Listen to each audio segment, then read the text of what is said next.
راشي ناسونتا د سپیو د خنزیر عمر مخکې نیولې دی ساقي جان باندې نومېږي قسم دې مخې وګوره د هغه د خنزیر او د هغه په مخ کې فرق نشته لعین انسان دی او رذل انسان دی خبیث دی او دوس دی ګیا ګزره چې په انسانانو کې ګورې دا ساقي جان وګوره قسم دې خدای مخ مسه کړی دی دې مخ راواړوه د بیزو غوندې د شادوګانو سې د خنزیرانو سې د اسخا مخې نیولې دی. السلام علیکم ملګرو. قاری صاحب په قسم خوړلې دی چې د ساقي جان مخ توبه توبه د خنزیر غوندې مخ دی. وګوره مونږه همیشه دا اوریدلی دي چې په مخ کې د الله پاک نور دی. اوس د الله پاک نور څه ویل کېږي په دې باندې هر انسان له پراپر ریسرچ کول پکار دي. او زه دا نه پوهېږم چې زموږ خوږ نبی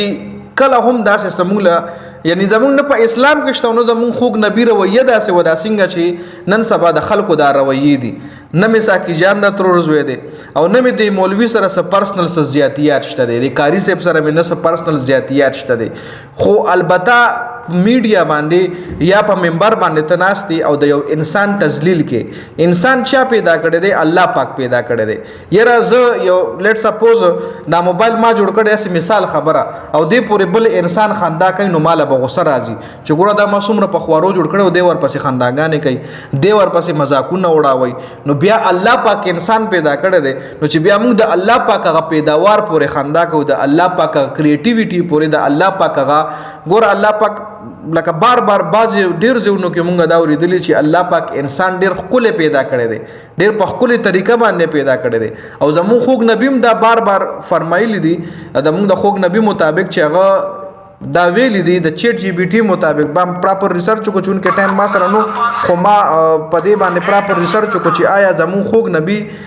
داسې مطلب دی حواله سره سره ارشاد شته کنه. نو بکول چیټ جی پی ټي وایي چې زموږ خوږ نبی کله هم داسې نه دی کړی. هغه همیشه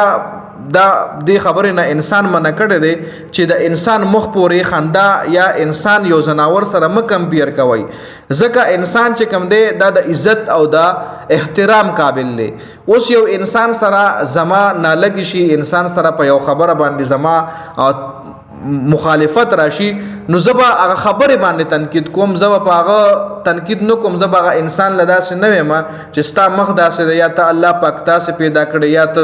د فلاني ځناور غونته یا نه جي زما چې په کومه خبره اختلافي زبا هغه خبره ټارګټ کوم زبا د هغه مخ نه ټارګټ کوم زه د هغه کیریکټر هم لږ ډېر ټارګټ کولی شم خو د هغه مخ د هغه چهره د هغه رنګ هغه ماله نه دی پکار چې هغه څه ټارګټ کړم ځکه دا هر څه چې کوم دی د الله پاک د طرف نه دی. الله پاک دا هر څه پیدا کړي دي الله پاک په دې هر څه باندې قابض دی الله پاک په دې هر څه باندې قادر دی الله پاک په دې هر څه باندې علم لري.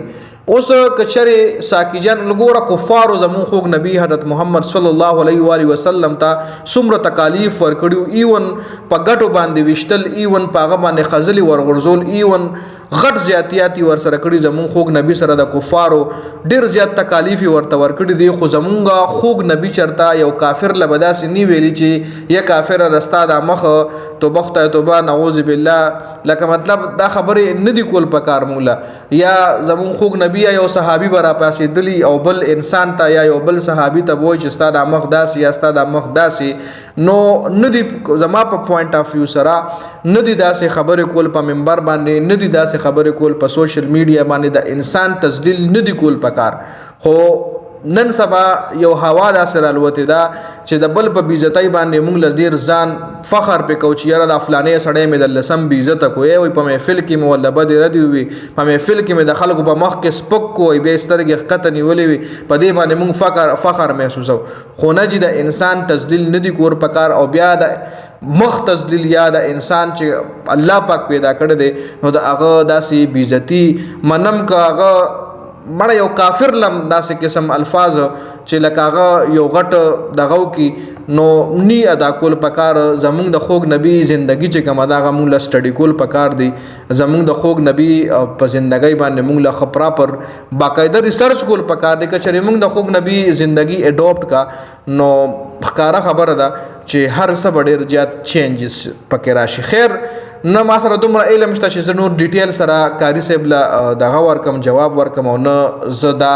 دغه لرم چې زه قاري صاحب له داسې په سخت لهجه کې یا په دغه کې زما لپاره قابل احترام دی که قاري صاحب دی که ساقي جان دی وټ ایور هو ایور څوک هم دی زما ویډیو ګورئ تاسو ټول زموږ دپاره قابل احترام یې یو عزت چې کوم دی د عزت نه ودرېږي چې یو انسان له ته ریسپیکټ ورکوي به تا له ریسپیکټ درکړي. اوس ساقي جان راپاسي د پسې کنزل ویناګانې وکړي نو بیا به مونږ وایو چې یاره ساقي جان قاري صاحب را ټارګېټ کو قاري صاحب ګیري خاطرې ونکړو فلانې ونکړو ډنګړې ونکړو نو چې ته یو انسان له عزت ورکوې تا له به ریټرن کې عزت میلاویږي. ډېر کم خلک دي چې نن سبا په خپل اعصابو باندې کنټرول ساتلی شي په خپل غصه باندې کنټرول ساتلی شي هغه ډېر زیات کم خلک دي. اوس که هغه ګرمه کې راغو د پسې بد رد ووي او بیا سبا پې هغه پیمانه هم وي چې یاره قاري صاحب ډېر تیز لاړم پیمانه به پي خو بیا شوی کاري نو نن سبا ډېر کم خلک داسې وي چې په غصه باندې په خپل اعصابو باندې په خپل فیلینګز باندې کنټرول ساتلی شي او چې کم سړی نن سبا کنټرول ساتلی شي نو زه وایم چې دا به یو ډېر بهادر انسان وي. نو خیر د دې حوالې سره ستاسو څه پوینټ آف ویو دی تاسو هم خپله قیمتي رایه موږ سره په کمنټ کې ضرور شریکه کړئ چې آیا په یو داسې لهجه کې جواب ورکول یو انسان ته چې هغه مسلمان هم وي یو مسلمان ته په داسې لهجه کې په منبر باندې جواب ورکول پکار دی که نه کمنټ لازمي وکړئ.